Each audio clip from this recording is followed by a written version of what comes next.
At 19, Clara Whitmore had already learned that life in the small, rugged town of Silver Creek offered few choices for a young woman. She had grown up under the watchful eye of her widowed father, a stern man hardened by years of surviving on the unforgiving frontier. Her mother had died when Clara was only 10, leaving behind gentle memories and a tangible void in the household. Clara's life had been one of careful obedience, tending to chores, assisting at the general store, and quietly dreaming of a life beyond the dusty streets and relentless heat of the town. She had always imagined a future where love was tender, where she could have a voice and where her desires mattered. But in Silver Creek, such dreams were luxuries, and Clara was painfully aware of her precarious place in the world. Her father had been negotiating for weeks without her knowledge. Samuel Rourke, a neighboring rancher in his early 30s, had recently been widowed. His wife, delicate and sickly, had passed the previous year, leaving him alone to manage his sprawling ranch at the edge of the prairie.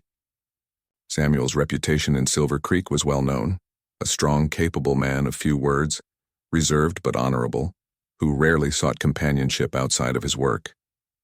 His ranch, though prosperous, was lonely and remote, miles away from any town or neighbor. Samuel wanted a wife, someone young and capable, someone who could live the isolated life of a rancher's home. The proposition that Clara's father received was direct and chilling. Samuel would give a horse, a strong and beautiful stallion named Midnight, in exchange for Clara's hand. To her father, who struggled to maintain the modest farm left by his ancestors, the offer seemed practical, almost inevitable. To Clara, it was a nightmare.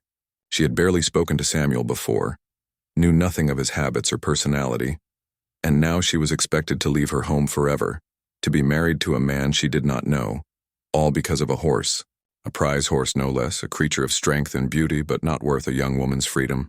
When her father first told her, Clara's world seemed to tilt. "Father, please. You can't do this. I don't know him. I don't want a stranger for a husband." Her voice trembled as tears filled her soft blue-gray eyes. She clutched at the worn fabric of her dress, her fingers pressing into the lace collar her mother had once cherished.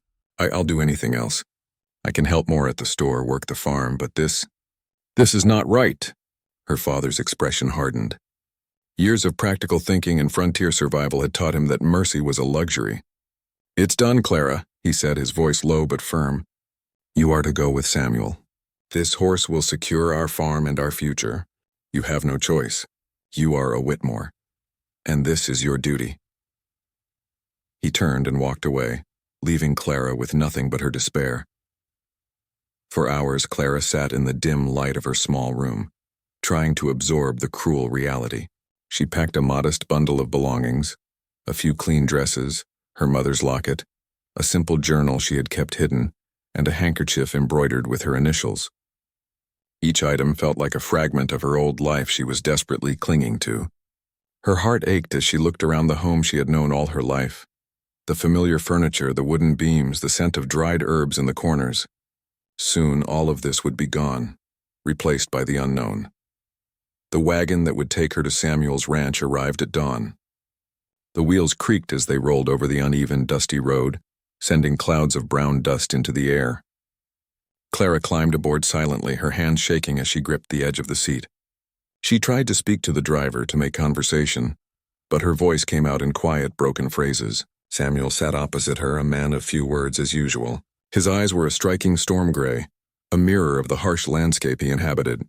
Though he did not speak much, Clara sensed a quiet attentiveness, a restraint that suggested he understood the weight of this forced union. The journey was long. They crossed rolling hills, dry riverbeds, and stretches of prairie where the wind whipped at their faces and the sun beat relentlessly down. Clara watched the horizon, feeling both awe and fear at the vastness of the land. For all its beauty, it felt isolating, a wilderness where one's voice could easily be lost. She tried to gauge Samuel, to understand what kind of man he was, but his silence was a fortress. Occasionally he would offer brief guidance, directing the driver, checking the harnesses, adjusting the wagon, but he said little to her, only glancing occasionally with a quiet intensity. Despite the fear that gripped her, Clara noticed small details that revealed Samuel's character. He treated the horses with care, speaking softly to them, inspecting their hooves and harnesses with patience. When he noticed Clara struggling with the motion of the wagon, he offered her a steady hand, though his words were sparse. It was not warmth, but it was not cruelty either. It was a form of consideration she had not expected. Slowly, she began to recognize that this man, though reserved, had depth beyond his stoic exterior. As the sun dipped lower, painting the sky with shades of amber and rose, Clara's anxiety heightened. She imagined what her new life would be like. Days filled with chores, nights in an unfamiliar bed, the constant labor of ranch life. Would Samuel be demanding, unkind, or distant? The questions tumbled endlessly in her mind, and yet she forced herself to remain composed, knowing that her fear could only make her situation worse. Finally, the ranch appeared on the horizon, a cluster of wooden structures standing strong against the fading light. Samuel guided her down from the wagon, showing her around the property with quiet efficiency. The main house was sturdy, practical, with broad porches and shuttered windows. The barns were large and well-maintained, filled with the smell of hay and the sounds of animals. Samuel led her to a small room in the house. "This will be yours," he said. His voice was neutral, almost detached, yet there was a trace of respect in his tone, an acknowledgement that she was stepping into a life she had not chosen. Clara nodded silently, her throat tight with emotion. Dinner that evening was a quiet affair. Samuel was deliberate in his movements, tending to the table and ensuring Clara had food, yet he said little. Clara ate slowly, her hands trembling slightly as she observed him. There was a sense of solitude about him, a man shaped by loss and responsibility, yet beneath that exterior, she sensed a glimmer of humanity. Perhaps, she thought, there was kindness hidden under the stoicism, something she might come to understand in time. As night fell, Clara lay in the small, unfamiliar bed, listening to the sounds of the ranch, the soft lowing of cattle, the creaking of the barn doors, the wind rustling through the wooden walls. Her heart felt heavy with loss, fear, and uncertainty. She had been given away, exchanged for a horse, and there was no turning back. Her youth and innocence felt fragile in the face of duty and expectation. Yet amid her despair, a faint spark of resolve flickered. She could not control her circumstances, but perhaps she could find strength within herself, discover resilience she had not yet known, or even glimpse humanity and kindness in a man she had been told to fear. Outside, Samuel moved through the shadows, tending to late chores, his presence a silent acknowledgement of the responsibilities he carried alone. Clara realized, as she drifted into uneasy sleep, that this forced marriage marked the beginning of an entirely new chapter in her life, one filled with unknown challenges, potential hardship, and perhaps unexpected discoveries. The prairie stretched endlessly beyond the windows, vast and unforgiving, mirroring the vast, uncertain future that awaited her. But for the first time, Clara allowed herself a glimmer of hope. Perhaps within this harsh frontier, she might find not only survival but also growth, understanding, and in time, a connection that neither she nor Samuel could yet imagine. This opening outline introduces the core of the story: the forced marriage, Clara's emotional turmoil, the journey to Samuel's ranch, and the initial impressions of both characters. It establishes the tension, the historical frontier setting, and the dramatic stakes that will shape the narrative, laying the foundation for the complicated relationship and growth that will follow. The morning after her arrival, Clara woke to the soft, persistent call of the prairie. Light filtered through the small window of her modest room, casting long shadows across the wooden floor. The smells of the ranch, damp hay, leather, and the faint aroma of cooked breakfast drifted under the door. Clara sat up slowly, her heart still heavy with the memory of the previous day. The bed, though unfamiliar and firm, offered a strange sense of security. She knew that beyond these walls, a world awaited her that was both vast and unyielding, and for the first time, she realized that the life she had imagined in books and stories was far removed from the reality of frontier life. Rising carefully, she dressed in one of the plain linen dresses she had brought, her fingers lingering over the fabric, feeling the faint lace of her mother's handiwork. The simplicity of her clothing contrasted sharply with the complexity of her thoughts and emotions. She moved quietly down the stairs, trying to be unnoticed, hoping to catch a glimpse of Samuel before he fully immersed himself in the day's labor. But he was already outside, tending to the horses in the corral. The sun had risen fully, bathing the prairie in golden light that shimmered over the tall grass and cast long shadows across the barns. Samuel's broad shoulders and steady movements impressed her even from a distance. There was a quiet command in the way he worked, a rhythm honed by years of solitude and necessity. Clara hesitated at the door, unsure whether to speak or remain silent. Finally, she stepped outside, the wooden boards of the porch creaking beneath her feet. Samuel glanced up briefly, his storm-gray eyes meeting hers, and offered a small nod, a silent acknowledgement rather than a greeting. Clara felt a pang of fear mixed with curiosity. She realized that she was intruding on a world where her presence was new, foreign, and perhaps unwelcome. Breakfast was a quiet, almost ritualistic affair. Samuel had prepared eggs, bread, and some fresh milk, placing them on the rough-hewn table. Clara tried to eat, though the unfamiliar tastes and textures made her stomach twist in unease. Samuel observed her without comment, his gaze steady and measured.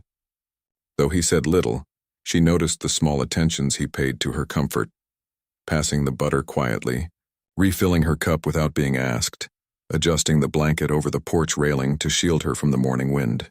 It was not warmth in the conventional sense, but it was something, a recognition of her presence, a subtle form of kindness that she had not expected.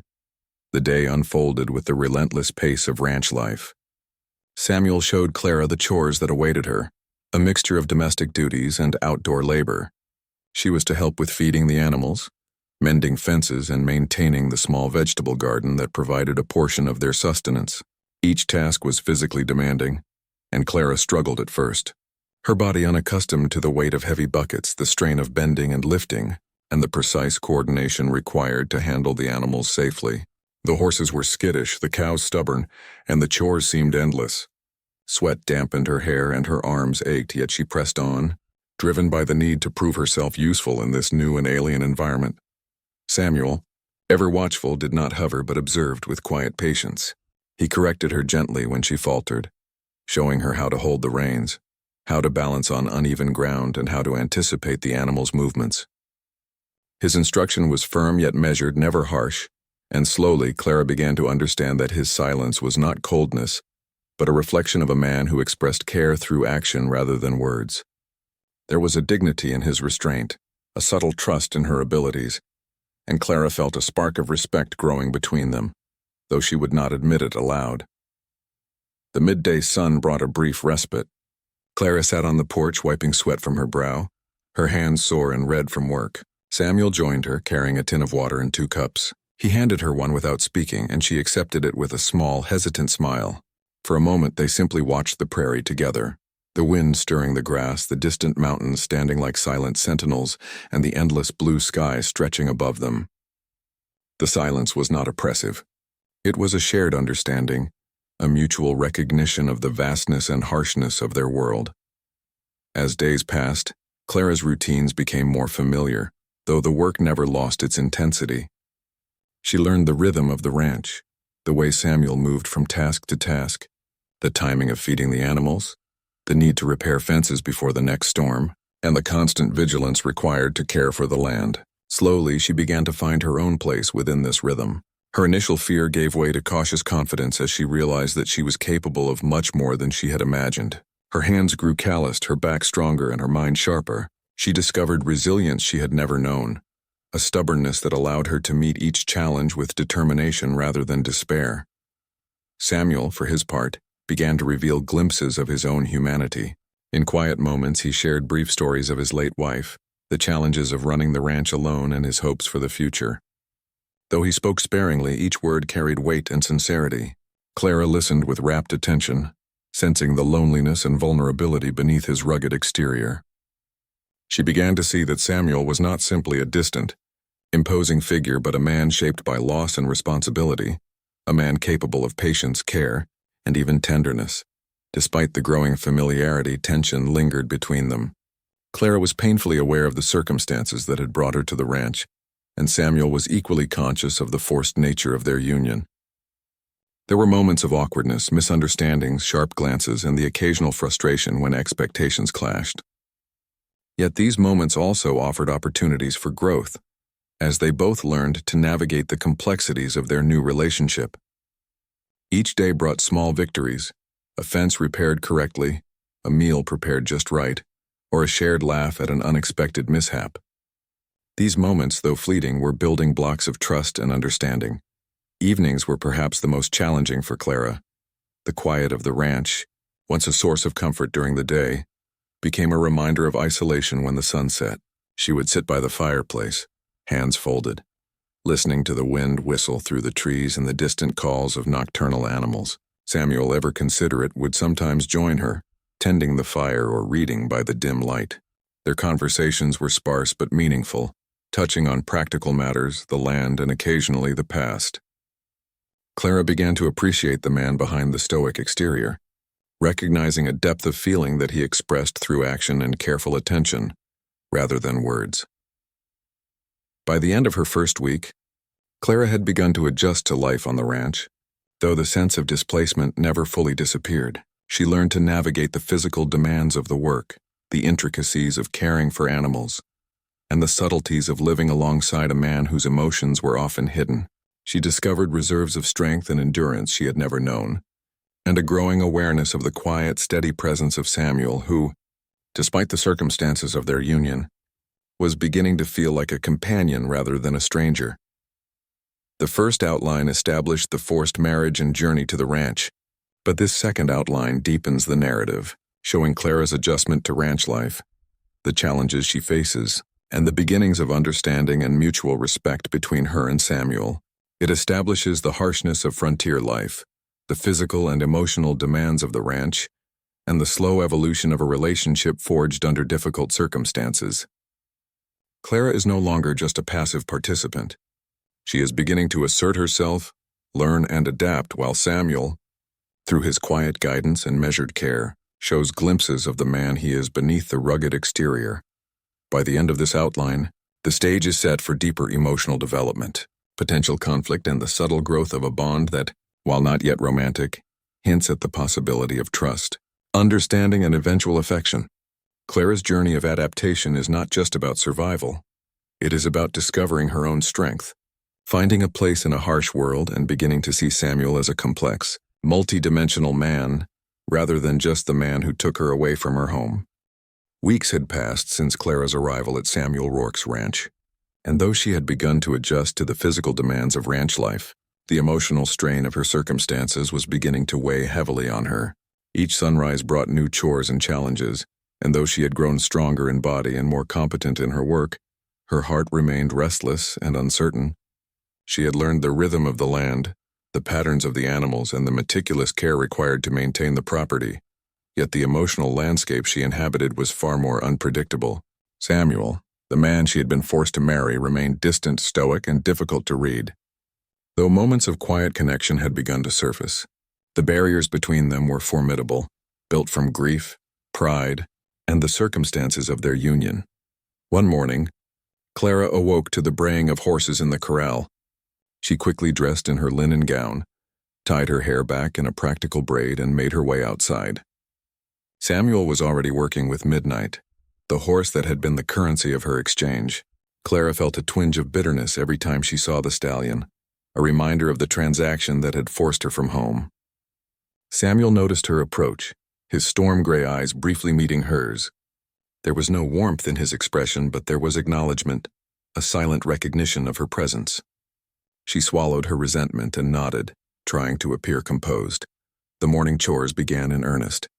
Clara fed the animals, mended fences, and helped with the milking. Samuel, though not overtly harsh, was precise in his expectations. Any mistakes were corrected immediately, with a brief word or a demonstration of the proper technique. Clara's hands were raw and blistered from the work, and her body ached in ways it never had before. The physical strain mirrored her emotional one. Every task reminded her of the life she had lost, of the freedom that had been stripped away from her. She wondered whether she would ever find peace in this forced marriage, or if she was doomed to a life of quiet resentment and isolation. Tension between them reached a peak one afternoon when Clara attempted to corral a young, spirited colt that had escaped the fence. The horse bolted, nearly dragging Clara across the corral. Samuel reacted instantly, gripping the reins and stopping the animal with an authority that was at once terrifying and commanding.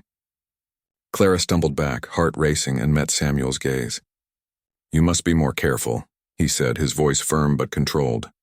"The animals don't forgive mistakes, and neither do I." His tone was not cruel, but the intensity of his eyes made her flinch. She wanted to protest, to explain that she was doing her best, but the words caught in her throat. For the first time, she realized that Samuel's expectations were not merely for the sake of the ranch. They were standards he lived by, reflecting the discipline and rigor of a life carved from hardship and solitude. As the days turned into weeks, Clara found herself caught in a cycle of exhaustion and emotional turmoil. The work was grueling, and the isolation of the ranch amplified every fear and insecurity she carried. She missed her home, her family, and the small comforts of her previous life. Nights were the hardest. The quiet darkness of the ranch, once serene, now felt oppressive. Clara would sit by the fireplace, staring into the flickering flames, feeling the weight of loneliness pressing down on her chest. She longed for companionship, for understanding, for a sign that Samuel recognized her not merely as an obligation or a transaction, but as a person. Yet he remained distant, his stoicism a wall she could not scale. Conflict came to a head one evening when Clara attempted to speak candidly about her feelings. "Samuel," she began, her voice trembling, I don't know if I can do this. I work hard, I try, but I feel like I don't belong here. It's like I'm not wanted." Her eyes searched his face, hoping for a flicker of reassurance. Samuel remained silent for a long moment, his expression unreadable. Finally he spoke, his voice low and measured. "Clara, you are here. You work, you help. That is all I can ask. The rest must come in time." There was no malice in his words, only the weight of experience and the reality of a man who had been alone for too long. Clara felt a mix of frustration and sadness. His response, while honest, offered little comfort. She realized that the path to understanding between them would be long and fraught with difficulty. The emotional strain was compounded by small misunderstandings and moments of miscommunication. Samuel, used to the isolation of ranch life and the straightforwardness of labor, often failed to recognize the depth of Clara's emotional needs. Clara, on the other hand, interpreted his silence as indifference, overlooking the subtle ways he demonstrated care. A spilled bucket of milk, a mislaid tool, or a minor error in the garden could escalate into silent tension, each of them retreating into their own frustrations. Yet even in these moments there were glimpses of connection, a hand offered to steady her, a shared task completed in tandem, a glance that lingered just a moment too long to be purely incidental. These small interactions hinted at the possibility of empathy and understanding, though neither was yet ready to fully embrace it. Clara began to keep a journal, a secret repository for her thoughts and fears. In the privacy of her room, she wrote about her longing for home, her fears of inadequacy, and the confusing emotions she felt toward Samuel. She recorded moments of kindness he showed, like the way he refilled her water cup without asking or the care with which he handled the animals, as well as the times she felt isolated and misunderstood. Writing became a form of therapy, a way to process the emotional turbulence that life on the ranch had brought. It allowed her to see patterns, to recognize that Samuel's behavior, while distant, was not devoid of care. As the weeks continued, Clara began to notice subtle changes in herself. She was stronger, more capable, and increasingly confident in her abilities. She could handle the animals, repair fences, and navigate the demands of the ranch with greater skill. Yet her emotional growth lagged behind her physical progress. The forced nature of their marriage created an invisible barrier, a tension that neither she nor Samuel could easily dissolve. They were two people brought together by circumstance, not choice, each struggling to reconcile duty, pride, and emerging curiosity about one another. A turning point came during a stormy afternoon. Heavy rain battered the roof and wind tore through the open spaces of the ranch. A barn door had come loose, threatening the safety of the animals inside. Clara, despite her fear of the storm, rushed to help Samuel secure the door. The two worked together in the driving rain, their movements coordinated through necessity rather than conversation. For the first time, Clara saw Samuel's reliance on her not as a burden, but as a recognition of her capability. She began to understand that his silence did not equate to disdain, but was instead a reflection of his methodical, disciplined nature. In that moment, amid the thunder and rain, a fragile trust began to form. By the end of this third outline, the stage is set for a complex interplay of emotion, conflict, and growth. Clara and Samuel are no longer strangers in proximity. They are individuals navigating the challenges of forced intimacy, personal expectation, and the harsh realities of frontier life. The tension between duty and desire, fear and courage, isolation and companionship, becomes the crucible in which their eventual understanding and perhaps affection will be forged. This section emphasizes the challenges of adaptation, the emotional strain of forced marriage, and the nuanced development of the characters' perceptions of one another. It highlights the conflict inherent in their situation, while planting seeds for future growth and deepening emotional connection. Clara emerges not only as a survivor of circumstance, but as a young woman discovering her own resilience, while Samuel is revealed as a man shaped by loss and solitude, beginning to recognize the human being behind the obligations and expectations of their union. The weeks following the storm brought subtle, almost imperceptible changes to life on Samuel Rourke's ranch. Clara Whitmore, once overwhelmed by the harshness of frontier labor and the isolation imposed by her forced marriage, had grown steadily more competent, confident, and resilient. She no longer stumbled with the chores, could anticipate the animals' movements, and even handled the unpredictable horses with a grace that surprised Samuel. Yet it was not only her physical strength that was growing. Her heart, though still heavy with the weight of her circumstances, began to soften toward the man who had once been nothing more than the stern figure responsible for her exile from Silver Creek. The mornings on the ranch now carried a different rhythm. Clara woke before the sun, the soft light illuminating her small room, and dressed quietly in her simple linen gown. She would descend the stairs to find Samuel already at work, his movements precise, almost ritualistic, as he checked the fences, inspected the animals, and tended to the barn. Initially, Clara had felt apprehensive in his presence, overwhelmed by the enormity of his experience and her own inexperience. But over time, observation and repeated instruction had taught her not only the practical skills of ranch life, but also the subtle language of Samuel's actions. Every glance, every gesture became a code she was learning to interpret. The tilt of his head, the way he handled the reins, the brief pause in his stride that indicated a decision or thought. It was during one such morning that Clara first noticed a flicker of gentleness in him. She had been tending to the garden, her hands coated with soil, her arms streaked with the fine scratches of working among thorns and vegetables. A breeze carried the scent of damp earth and fresh hay as she knelt to inspect the root vegetables.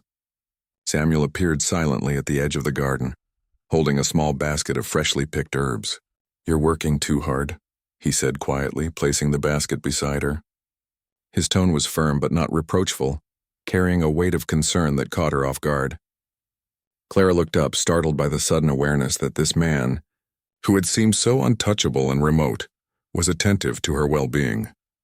"I'm fine," she replied, brushing dirt from her hands. Though her voice lacked conviction, she knew he would see through the lie, and indeed Samuel's gaze lingered on her hands, noting the small cuts and blisters forming from her labor. He knelt beside her, inspecting the minor injuries with a careful touch, his fingers brushing against her skin in a way that sent a shiver through her. There was no spoken intimacy, yet the gesture carried weight, a silent acknowledgement that he saw her not as property or obligation, but as a human being worthy of care.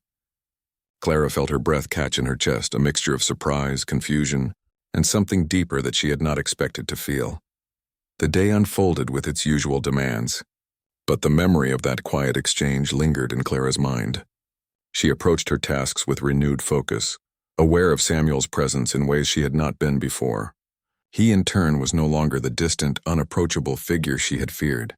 Though his speech remained minimal, the subtle shifts in his behavior, sharing a quiet meal on the porch, offering advice without criticism, assisting her with heavy lifting, created a bridge between them, fragile yet tangible. Clara began to notice small patterns, the way Samuel would watch her with a protective instinct when handling the younger horses, the careful patience he displayed when explaining a difficult task, the rare, fleeting moments when his lips curved in something approaching a smile. Evenings became a time of quiet companionship. One night after the animals had been fed and the chores completed, Clara found herself on the porch, the sky awash with the fading light of sunset. Samuel joined her, carrying a tin of water and 2 cups. They sat in companionable silence, The only sounds the distant lowing of cattle and the whisper of the wind through the trees. Clara took a tentative sip from her cup, glancing at him. "You don't talk much," she remarked softly, more an observation than a complaint. Samuel tilted his head, considering her words, then replied simply, "I speak when it matters." The honesty in his tone, combined with the absence of judgment, struck Clara deeply. She realized that words were not the only measure of connection. Actions, attentiveness, and shared experience were equally, if not more, telling. The bond between them deepened through shared responsibility and mutual reliance. One afternoon, Clara accompanied Samuel to check the perimeter fences after a night of strong wind. The prairie was wild and untamed, tall grasses bending under the force of the gusts, clouds moving swiftly across the sky. A section of the fence had collapsed, threatening the livestock. Working side by side, Samuel and Clara lifted posts, hammered boards, and secured the weakened sections. Their movements fell into a rhythm, unspoken yet perfectly synchronized. Clara felt a thrill of accomplishment, not only in the repair itself but in the silent acknowledgement of Samuel's trust. He relied on her and in doing so validated her presence on the ranch. That evening, as they returned to the house, Samuel paused at the edge of the porch, watching the sun sink behind the distant hills. Clara followed his gaze, noting the quiet contemplation in his eyes. For a brief moment he spoke of the past, of the loss of his late wife and the isolation that followed. His words were sparse, measured, and tinged with a vulnerability he rarely allowed others to see. Clara listened, her heart softening further, recognizing the layers of grief, resilience, and responsibility that had shaped him. She began to understand that his stoicism was not coldness but a protective mechanism, forged from years of solitude and the demands of frontier life. As the days passed, Clara found herself anticipating Samuel's presence, noticing the subtleties of his expressions, the rhythm of his routines, and the quiet gestures that conveyed care. She began to speak more openly, offering small observations, asking questions, and gradually allowing herself to trust his judgment. Samuel, in turn, responded with careful attention, guiding her without condescension, correcting her errors without harshness, and sharing glimpses of humor in rare, fleeting moments. Their interactions, once marked by distance and formality, were evolving into a dynamic of mutual respect and tentative affection. Yet, despite the growing connection, Clara remained aware of the fragility of their bond. The circumstances of their union, her forced marriage, the transactional nature of the arrangement, and the shadow of her lost freedom, loomed over every interaction. She wrestled with conflicting emotions, gratitude for his consideration, frustration at her lack of choice, and an emerging awareness of feelings that both frightened and intrigued her. Samuel, too, grappled with his own inner conflicts. He had lived so long in solitude that the intrusion of another person into his daily life brought both relief and unease. He recognized Clara's presence as a source of companionship, yet the weight of responsibility and the memory of his late wife made him cautious in expressing any emotion beyond practical concern. A defining moment came one chilly evening when Clara fell ill after a long day of work. Samuel, noticing her weakness and pallor, insisted that she remain in bed while he tended to her needs. He brought her warm water, broth, and blankets, sitting vigilantly by her side. For hours he watched over her, attending to her comfort without expectation or complaint. Clara, overwhelmed by the care he displayed, realized that beneath his stern exterior lay a man capable of tenderness, empathy, and protective concern. In that moment, the walls between them began to crumble, revealing the possibility of trust, connection, and perhaps even affection. By the end of this fourth outline, Clara and Samuel's relationship had shifted significantly.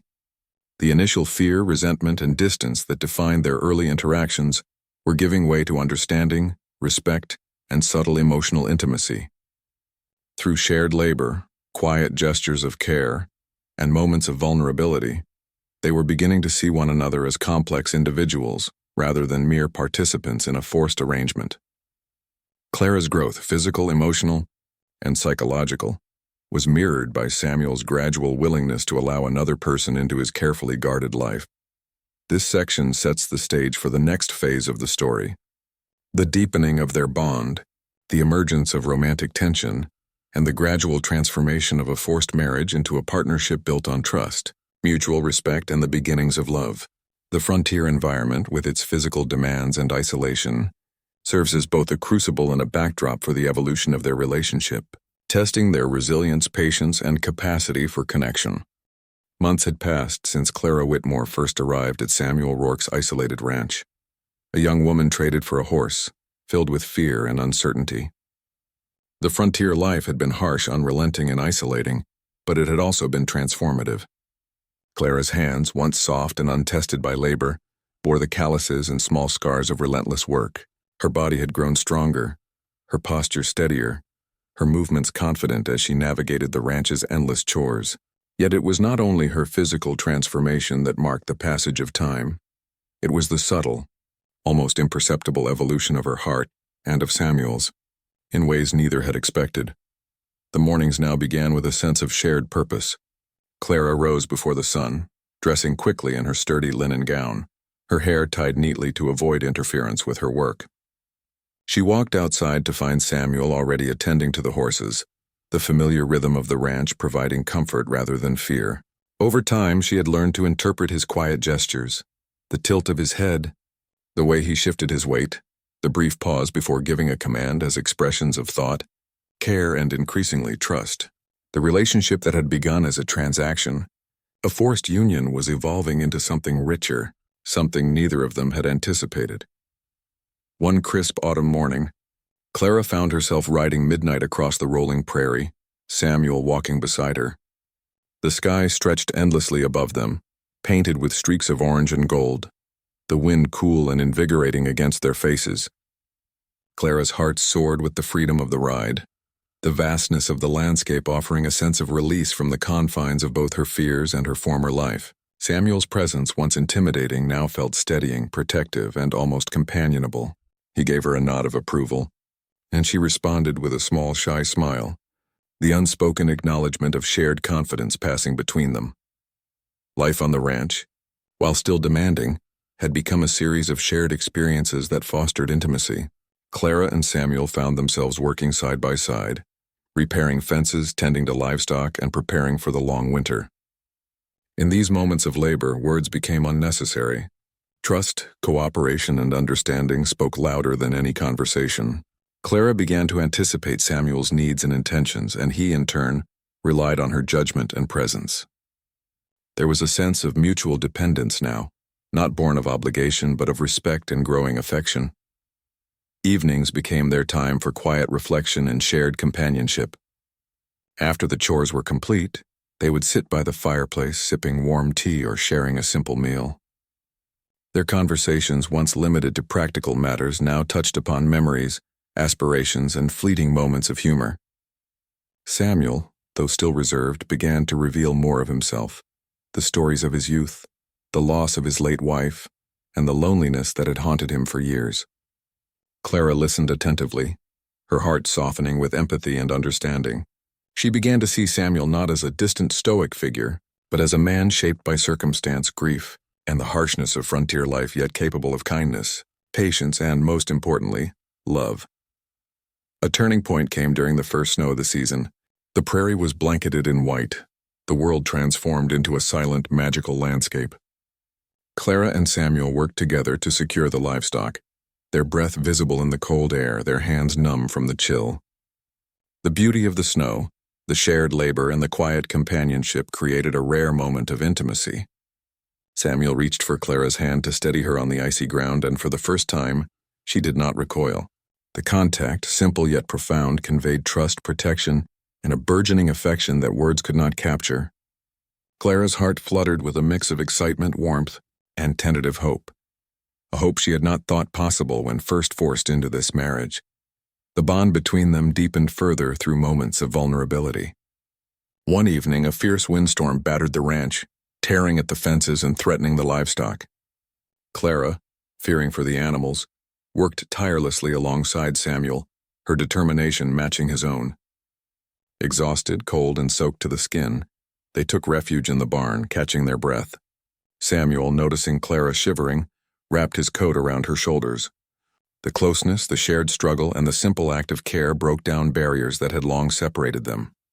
Clara realized in that instant that Samuel's affection, though rarely spoken, was genuine. She felt a reciprocal warmth, a connection that transcended fear and obligation. In the quiet days that followed, Clara found herself observing Samuel with new eyes. She noticed the small, tender gestures, the way he adjusted a blanket when she slept, the care he took in preparing her favorite meals, the way he watched her with a quiet intensity that spoke of concern and admiration. Each action reinforced the unspoken bond forming between them. Samuel, in turn, began to respond more openly to her presence, offering gentle guidance, sharing quiet jokes, and occasionally lingering near her longer than strictly necessary. The foundation of trust and respect had given way to the first stirrings of love, a delicate yet undeniable force growing in the space between them. One evening, after a long day of chores and preparation for the coming winter, Clara and Samuel sat on the porch wrapped in blankets, watching the sun set behind the distant hills. The sky was painted with hues of purple, orange, and pink, reflecting in their eyes and casting a warm glow across their faces. Clara turned to Samuel, her voice soft, almost hesitant. I never thought I could feel like this, she admitted, her heart pounding. Samuel looked at her, his expression calm but his eyes betraying a rare vulnerability. Neither did I, he replied quietly, his hand brushing against hers. The contact, brief yet electrifying, marked a profound shift in their relationship, the acknowledgement of feelings that had long been unspoken, yet had grown steadily beneath the surface. The transformation in their bond was further solidified through shared stories of hope and fear.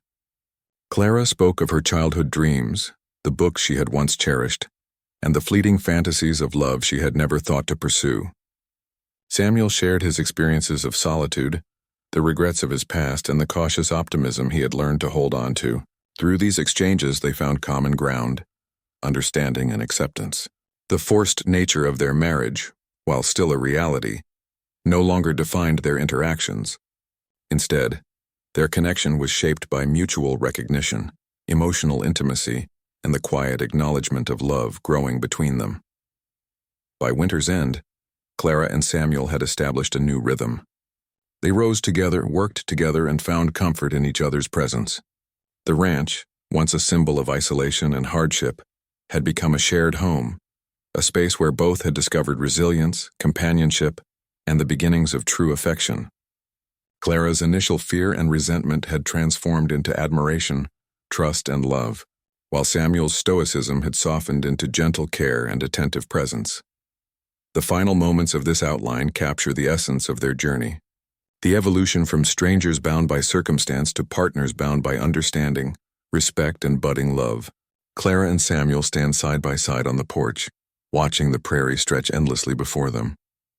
The hardships of frontier life remain, the labor demanding and unrelenting, but their hearts are lighter, buoyed by the knowledge that they have found in each other not only survival but also companionship, trust, and the tender stirrings of love.